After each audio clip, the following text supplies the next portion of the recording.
Hello, this is just a quick sort of demonstration of the cabin filter on a Peugeot Boxer or Citroen Relay. The cabin filter is behind this cover here. It's held with 2 screws and it's got 2 clips at the bottom. The clips at the top here look like they're part of the filter cover, they're not. So you undo the 2 little screws and there's 2 little clips at the bottom. Sorry about the video, there's one there, there's one there and there's one on the other side. To get to that, you've got to remove them screws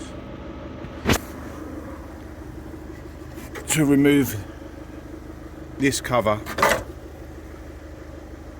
and to get to that cover with the one with the cup holders, you've got to remove this panel. This isn't too bad, you've got 1 screw hole there, 1 screw hole there, and 1 hidden in the middle of the cup holder, which I did miss to start with. So remove that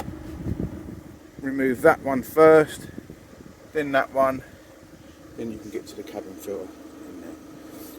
Not the easiest, but not the hardest. Thank you.